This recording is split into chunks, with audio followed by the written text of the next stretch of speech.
एक बार की बात है, रामगढ़ नाम के गांव में महेश नाम का एक लड़का रहता था। उसकी एक छोटी सी पान की दुकान थी। वो कई सालों से उस गांव में पान बेचता था। महेश के हाथ के बनाए हुए पान दूर दूर तक मशहूर थे। वो रोज सुबह सुबह उठकर अपनी दुकान खोल लेता और दुकान खोलते ही लोगों की भीड़ लगना शुरू हो जाती। गाँव के आदमी ही नहीं बल्कि औरतें भी महेश के हाथ के पान खाया करती थी। रात को महेश अपनी दुकान बंद ही कर रहा होता है कि तभी एक आदमी आता है और बोलता है, अरे महेश भाई, जरा एक बढ़िया सा पान बनाकर खिलाओ। हाँ जी भैया जी, अभी खिलाते हैं। अरे वाह महेश भाई, वाह मजा आ गया। आपके हाथों के पान की बात ही कुछ और है। धन्यवाद भैया जी। फिर महेश अपनी दुकान बंद करके अपने घर जाने लगता है, पर रास्ते में उसे एक चुड़ैल पकड़ लेती है। चुड़ैल चुड़ैल, बचाओ बचाओ, मुझे कोई बचाओ। कोई नहीं बचा पाएगा, तुझे तो अब मरना ही होगा। चुड़ैल महेश को मारने लगती है, पर तभी महेश बेहोश हो जाता है और अगले दिन महेश की दुकान भी बंद होती है। अरे क्या बात है, आज महेश ने अपनी दुकान नहीं खोली। हाँ, लगता है महेश को कुछ काम पड़ गया होगा,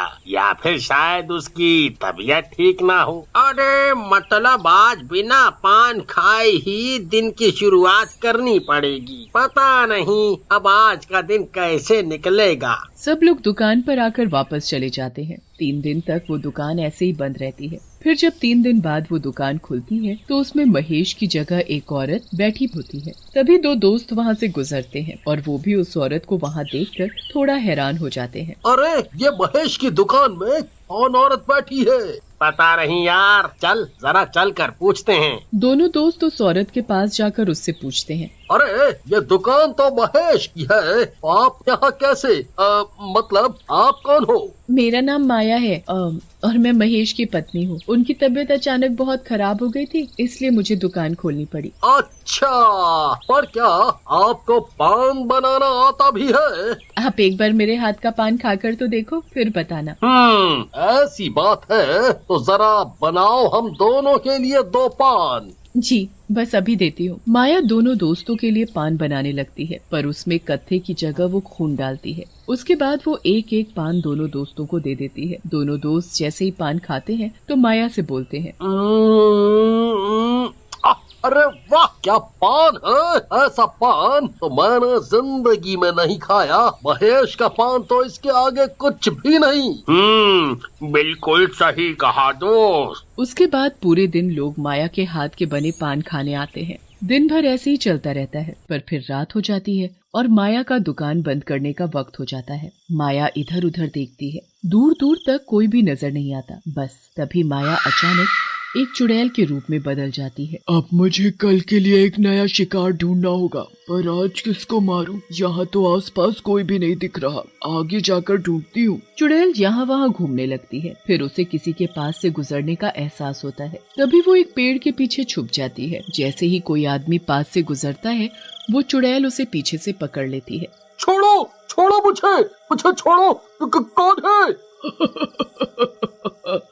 मैं हूँ, तेरी मौत। कौन है? सामने आओ। चुड़ैल उस आदमी की गर्दन पकड़कर सामने आकर खड़ी हो जाती है। छोड़ो मुझे, जाने दो मुझे। ऐसे कैसे जाने दो? आज तो इतनी मुश्किल से मुझे अपना शिकार मिला है। बहुत इंतजार करना पड़ा मुझे। शिकार? कौन शिकार? अरे ओ पागल आदमी, तेरी गर्दन पकड़कर खड़ी हूँ तो तू ही हुआ ना मेरा शिकार। आज तो मैं तुझे ही मारूंगी। मैं? तुम ऐसा क्यों कर रही हो? आखिर मुझे क्यों मारना चाहती हो? मैं तुझे मारकर तेरा सारा खून निकालकर उसे शैतान को चढ़ाऊंगी, फिर उस खून को 100 लोगों को पिलाऊंगी। ऐसा अगर मैं पूर्णिमा की रात तक करूंगी तो मेरी शक्तियाँ इतनी बढ़ जाएगी कि मेरा फिर कोई भी सामना नहीं कर सकता। ऐसा मत करो, मुझे मत मारो, मेरा एक परिवार भी है। वो आदमी रोता गिड़गिड़ाता रह जाता है, पर चुड़ैल को उस पर कोई दया नहीं आती। वो उस आदमी को मारकर उसका सारा खून निकाल लेती है। उसके बाद चुड़ैल वापस माया के रूप में खुद को बदल लेती है और अगले दिन पान की दुकान खोल लेती है। आओ आओ, पान खाकर जाओ। ऐसा पान आपने कभी नहीं खाया होगा, एक बार खाओगे तो खाते ही रह जाओगे। एक आदमी माया की आवाज सुनकर दुकान के सामने रुक जाता है। अच्छा जी, ऐसा क्या है इस पान में जो इतनी तारीफ कर रही हो? इसमें मैंने क्या मिलाया है वो तो मैं नहीं बता सकती, पर जो भी इस पान में है वो किसी और के पान में हो ही नहीं सकता। अच्छा जी, ऐसी बात है तो जरा खिलाओ एक पान। माया एक पान बनाती है और फिर उसमें जादू किया हुआ खून मिलाकर उस आदमी को दे देती है। वो आदमी जैसे ही उस पान को मुंह में रखता है, अरे वाह, क्या पान है! ऐसा पान तो सच में मैंने कभी नहीं खाया। कुछ अलग सा है, पर इसे खाकर एक अलग सा नशा हो रहा है। आगे आगे देखो और क्या होता है। क्या? कुछ नहीं, आप पान खाओ। वो आदमी पान खाकर वहाँ से चला जाता है। उसके बाद बहुत से लोग वहाँ पान खाने आते हैं। वो चुड़ैल रोज एक आदमी को मारकर उसका खून निकाल लेती और फिर पान में मिलाकर 100 लोगों को खिला देती। ऐसे करते करते बहुत दिन बीत जाते हैं और एक रात जब चुड़ैल अपने असली रूप में होती है। कल पूर्णिमा की रात है। अब बस मुझे एक और आदमी का शिकार करना है, फिर मैं उसका खून निकालकर 100 लोगों को पान में मिलाकर उन्हें दे दूंगी। उसके बाद मैं दुनिया में सबसे शक्तिशाली चुड़ैल बन जाऊंगी। सबसे शक्तिशाली चुड़ैल। सब मेरे वश में होंगे, मैं जो चाहे वो करूंगी। चुड़ैल रोज की तरह एक आदमी की तलाश में निकल जाती है। वो इधर उधर छुप छुप कर किसी आदमी के आने का इंतजार करने लगती है और बहुत देर इंतजार करने के बाद उसे एक आदमी आता हुआ दिखता है। मिल गया मुझे अपना शिकार। चुड़ैल उस आदमी को पकड़ लेती है और उसे मारने ही वाली होती है, पर तभी वहाँ महेश एक पंडित और कुछ लोगों को लेकर आ जाता है। मारो इस चुड़ैल को, पकड़ लो इसे। ये क्या? ये महेश यहाँ कैसे आ गया? ये तो मर गया था। मैं मरा नहीं था, इतने दिनों से उसे होश था। जैसे ही मुझे होश आया मैंने सब पंडित जी और बाकी लोगों को बता दिया। अब तू बच नहीं पाएगी। हाँ। लोग आग लेकर चुड़ैल के पास बढ़ने लगते हैं। चुड़ैल को कुछ समझ नहीं आता कि वो क्या करे। जब तक वो लोग उस चुड़ैल को पकड़ते, वो चुड़ैल उस आदमी को वहीं छोड़कर वहाँ से गायब हो जाती है। अरे ये क्या हो गया? अब क्या करें भैया, ये चुड़ैल तो गायब हो गई।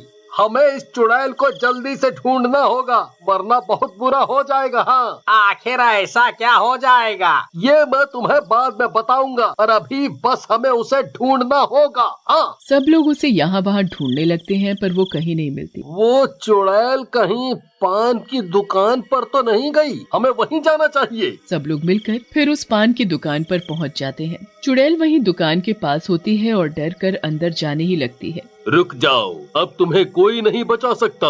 चले जाओ यहाँ से, वरना मैं सबको मार डालूंगी।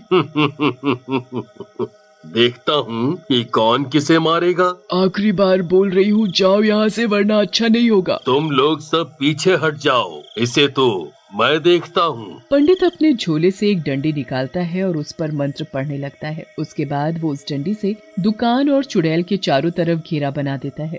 अब तुम हमारा कुछ भी नहीं कर सकती, अब तुम्हें मरना ही होगा। नहीं, मुझे कोई नहीं मार सकता। मुझे दुनिया की सबसे शक्तिशाली चुड़ैल बनना है।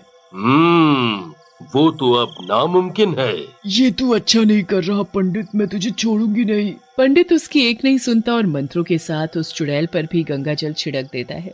चुड़ैल के ऊपर गंगा जल पड़ते ही वो कुछ वक्त के लिए अपनी शक्ति खो देती है और जमीन पर गिर पड़ती है। जल्दी से कुछ लोग जाओ और इसे इस दुकान के अंदर ही बंद कर दो। इस वक्त ये कमजोर है और हमें कोई नुकसान नहीं पहुंचा पाएगी जब तक मैं मंत्र पढ़ रहा हूँ। महेश और कुछ लोग जल्दी से गोले के अंदर जाकर उस चुड़ैल को उठाकर दुकान में बंद कर देते हैं और बाहर से ताला लगा देते हैं। उसके बाद पंडित जी एक लाल कपड़े में भभूत को रखकर उसे मंत्रों के साथ पढ़ते हैं। फिर उस कपड़े को ताले पर बांध देते हैं, जिससे वो चुड़ैल हमेशा के लिए उस दुकान में बंद हो जाती है। उस दिन के बाद कोई भी उस दुकान के आसपास नहीं भटकता, क्योंकि अगर गलती से भी कोई वहाँ से गुजरता है तो उसे दुकान के अंदर से चुड़ैल की आवाज आती है। किसी को मेरे हाथ का पान खाना है क्या?